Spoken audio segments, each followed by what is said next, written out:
দেশের মুক্তি চাই, ফর লিবারেশন এন্ড রেভলিউশন।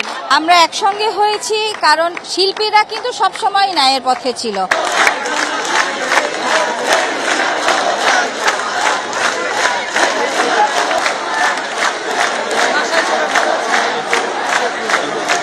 ছাত্রদের প্রতি যে অন্যায় হয়েছে সেটার প্রতিবাদ জানাতেই আসছি এবং ওদের সাথে আমরা সংহতি প্রকাশ করতে এসেছি।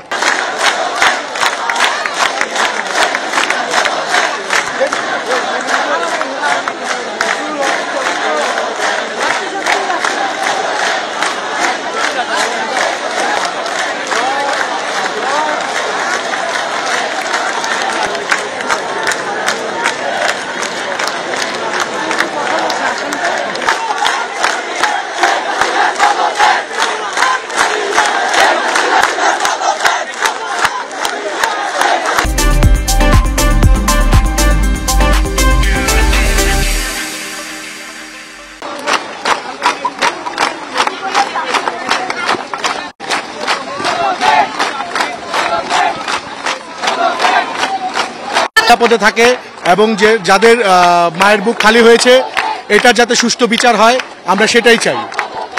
আমরা আজকে শিল্পী সমাজ এখানে একত্রিত হয়েছি, সব রকম শিল্পী, সঙ্গীত শিল্পী, নৃত্যশিল্পী, চিত্রশিল্পী, আমরা একসঙ্গে হয়েছি কারণ শিল্পীরা কিন্তু সবসময় ন্যায়ের পথে ছিল।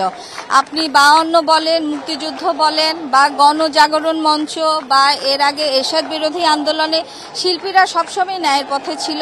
আজকে আমরা শিল্পী সমাজ ছাত্রদের প্রতি যে অন্যায় হয়েছে সেটার প্রতিবাদ জানাতেই আসছি এবং ওদের সাথে আমরা সংহতি প্রকাশ করতে এসেছি। আমাদের ছেলেমেয়েরা যারা বাহিরে নামছে, কেন নামাইছে সেই অধিকারটুকু নেওয়ার জন্য আর ওকে পদত্যাগ করার জন্য। আমি আমার দেশের মুক্তি চাই, ফর লিবারেশন এন্ড রেভলিউশন।